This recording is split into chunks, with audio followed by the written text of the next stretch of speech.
Now, who doesn't like free samples? What's up guys, welcome to the channel. Inside there is the first tool which I'm going to review, and it is a Ball Vise. The Ball Vise I get from VEVOR, and yes, I get it for free, but to be honest, I would buy it anyway. And it is only because they offer, compared to the other vices that are on the market, I believe the highest quality compared to the lowest price. And today I'm going to show you why I think that way. So let's see what is inside. Inside we have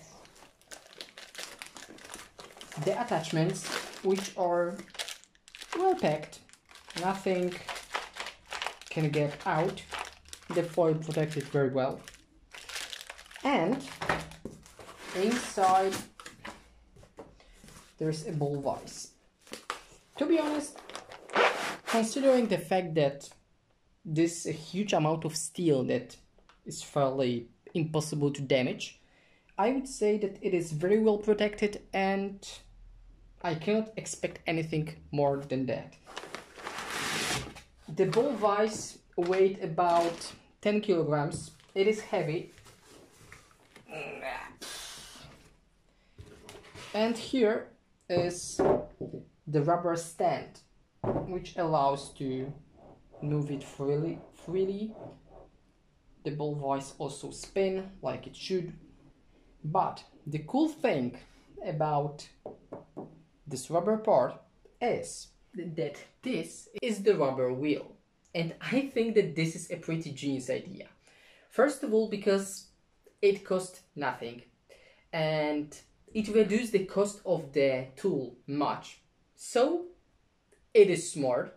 Second thing, that if you need to replace it, it won't ruin your budget, because you can buy it everywhere and it is not expensive.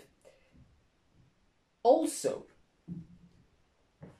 on one side of the wheel there are a few plastic pins that reduce the friction, so in using this side of the stand you can move the Ball Vise freely. But if you want to keep it in one particular position, you can rotate the wheel, put the vise on it, and right now it is solid. I believe that it wasn't designed, it is not in purpose, but it is. And I think that this is the feature that other stands don't have it. Now, the biggest issue with the all vices, and it is not only about the Ball Vise, but in general, in case of the vices, what we don't want is the looses. The loose on the dice and the loose on the bearing. In case of this one, let's find out if there are any. In this case, I would say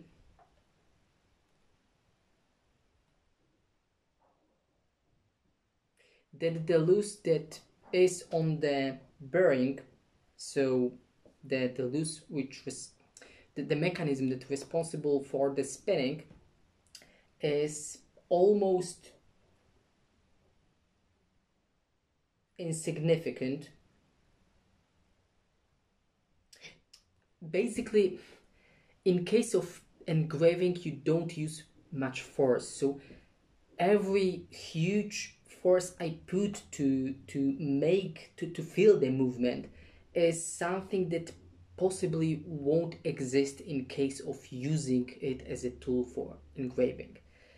The second thing that we should check is the movement between the jaws. I will try to lock it and show you that here is some movement. I believe that, oh yeah, as you can see there is loose.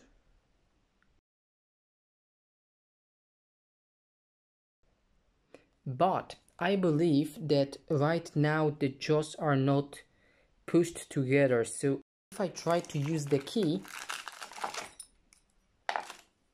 and lock it, the loose might be none. Yeah, it was just the loose. If you won't tie the jaws up. Right now there is no loose between the jaws, so it is good.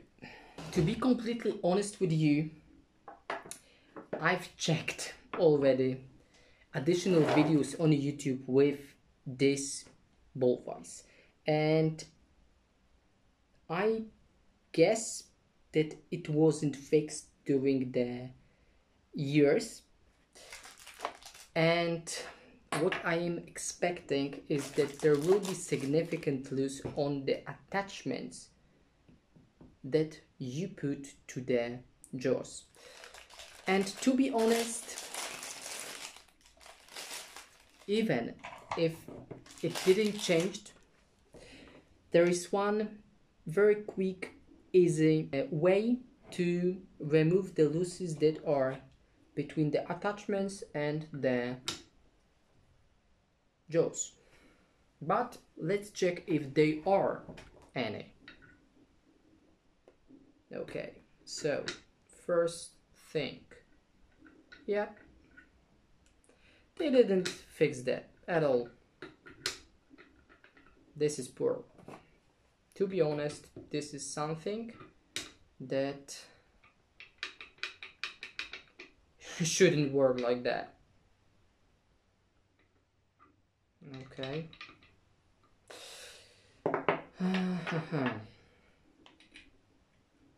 Let's check it.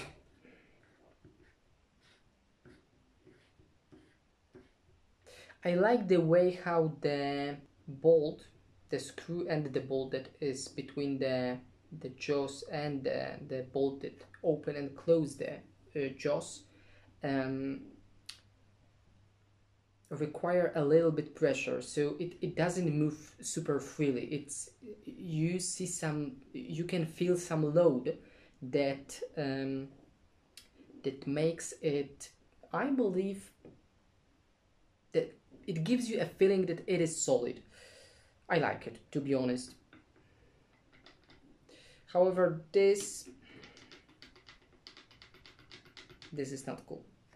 To just show you how far from precision it is, let's check the diameter. The holes are like 6 and 6 millimeter in diameter, and the pin is like 6 and 2. It is way too much loose between the attachment and the jaws. Okay, so let's close it and let's see if I can. Okay, right now, because I've come on, no, it is definitely not. Yeah, they didn't fix that.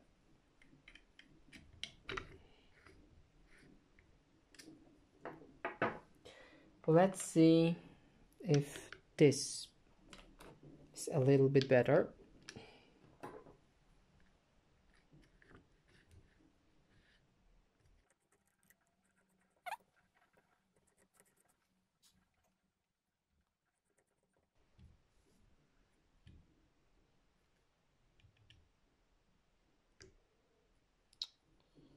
Yeah.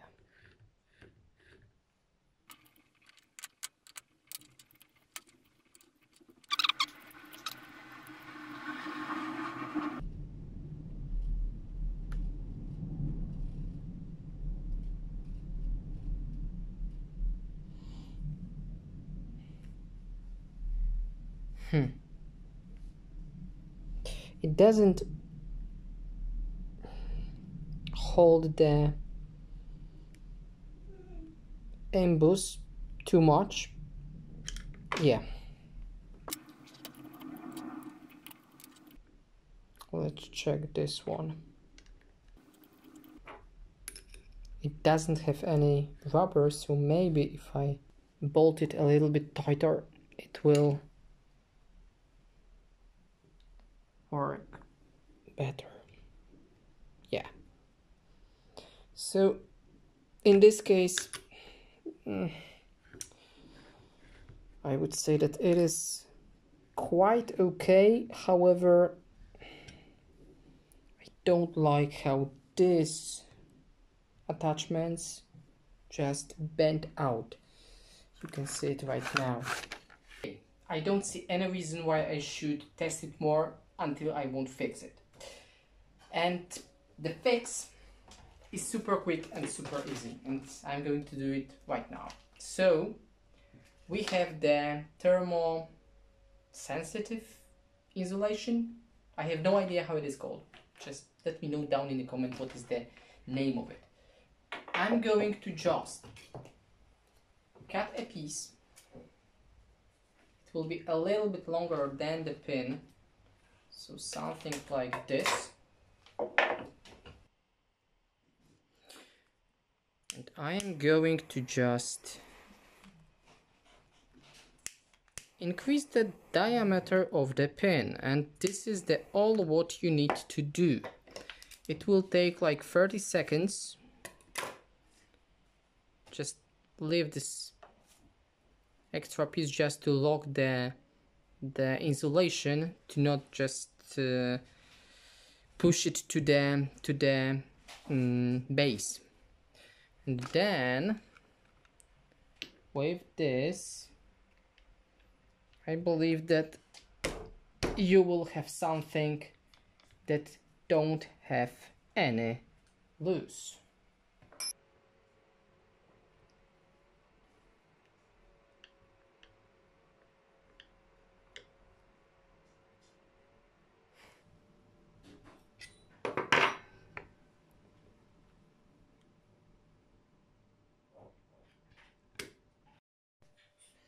Okay, I don't see any huge improvement, but maybe it will be a little bit more well molded if I change the object, because to be honest, this one is a very unusual one.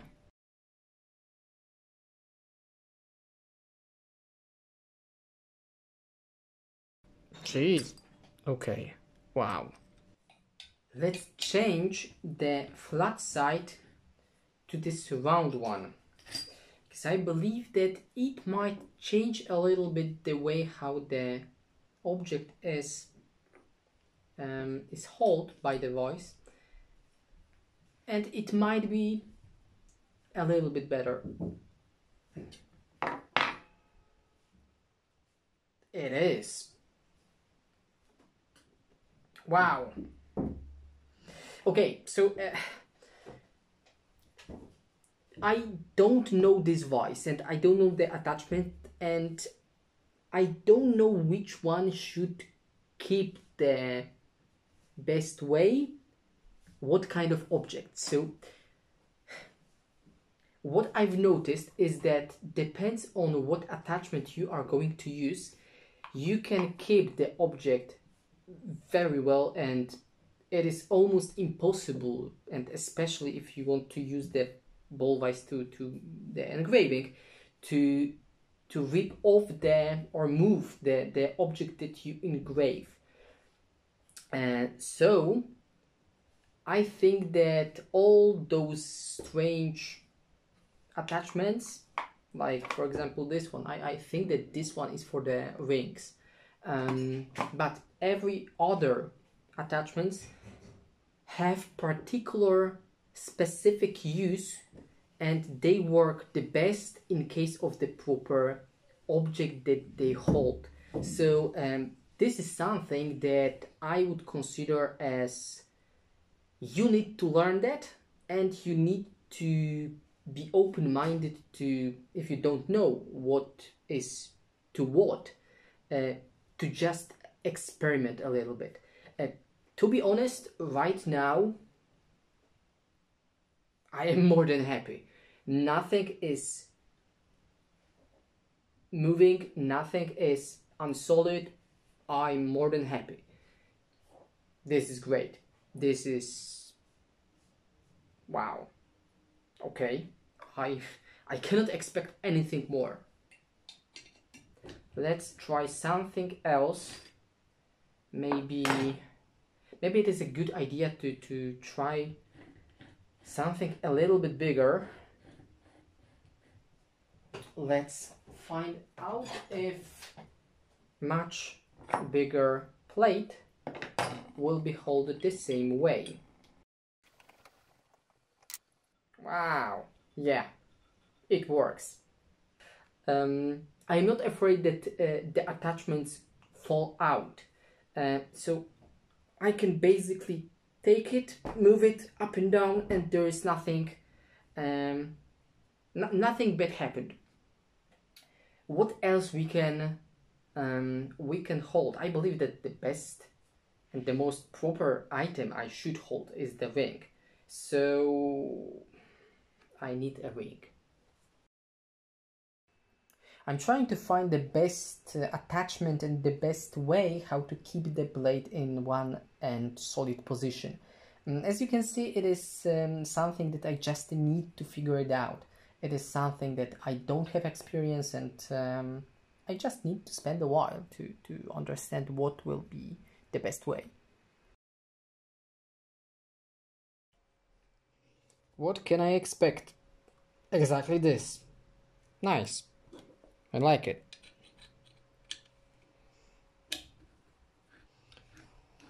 Let's find out if I can take it, if I can hold it in different orientation.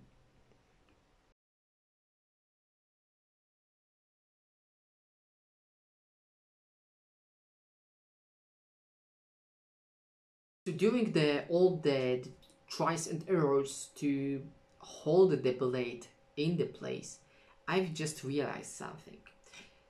The nature of the engraving is not to pull the item from the ball vise. In fact, it is to push the graver into the metal and push the, for example, metal plate to the ball vise. This is important because all those attachments are not supposed to protect the item from being pulled out from the ball vise. They should protect them to being pushed forward or backward from the ball vise. And this is something that those attachments do. It is important because most of people on YouTube complain that they are not holding items very well. They don't work like normal vices works. The attachments, the ball vise, supposed to hold in place the items that you want to engrave, and they work like that. So at the end, to just summarize all the things that I showed you and all the thoughts I have, I would consider this ball vise for a pretty good investment, especially if you know the price, which is 120 bucks. And by the way, if you click the link below, you will have a 5% discount, so it will be even cheaper. I would consider this ball vise as a good investment, especially if this is the first ball vise for the engraving you would purchase. Why? Because probably if you want to learn engraving, you need the whole setup. And the whole setup from top brand cost about a few thousand bucks. Considering the fact that most of us, knife makers, want to learn engraving as the additional skill, we just don't want to spend this money for the basic engraving setup. We want to buy as cheap as we can the setup that will allows us to learn it in the meantime. And that is why I think that the cheap ball vise and also additional tools that VEVOR offer are a very good and cheap and affordable tools that you can buy if you need the basic setup for the engraving. Overall, the Ball Vise, the engraving machine, the microscope and the air compressor I've bought cost me about 600 bucks total. And I would say that considering the fact that the top brand 20 pounds Ball Vise costs 750 bucks, it is something pretty hard to beat. Anyway guys, this is all. Let me know down in the comment, would you like to see how I learn how to engraving? And I hope we will see you on the next episode. Bye bye.